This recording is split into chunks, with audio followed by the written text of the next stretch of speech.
Hi every one, சூப்பரான ரசகுல்லா எப்படி செய்யறதுன்னு இந்த வீடியோவில் பார்க்கலாம். முதல்ல 1 லிட்டர் பால் எடுத்துக்கோங்க. அது நல்லா கொதிச்சு வந்ததும் 2 டேபிள் ஸ்பூன் லெமன் ஜூஸ் இதில் விட்டுடுங்க.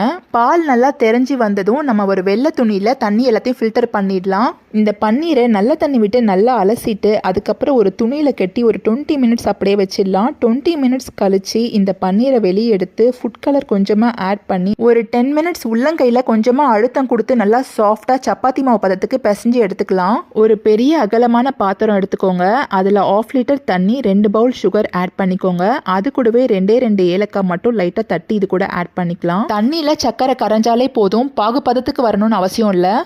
பன்னீரை இப்போ குட்டி குட்டி பால்ஸாக எந்த ஒரு விரிசலும் இல்லாமல் இந்த மாதிரி அழகாக உருட்டி எடுத்துக்கலாம். தண்ணியில் இப்போ நல்லா சக்கரை கரைஞ்சி கொதிச்சு வந்துடுச்சு. இந்த ஸ்டேஜில் நம்ம எடுத்து வச்சுக்கிற ரசகுல்லா பால்ஸ் எல்லாம் உள்ள ஸ்லோவாக ஆட் பண்ணிக்கலாம். 20 மினிட்ஸ்க்கு ஹை ஃப்ளேம்லேயே வச்சுடுங்க. இந்த பால்ஸ் எல்லாம் நல்லா பெருசாகி வந்திருக்கு பாருங்க. இந்த ஸ்டேஜில் ஸ்டவ் ஆஃப் பண்ணிட்டு அது கூல் ஆனதுக்கு அப்புறமா சர்வ் பண்ணிடலாம்.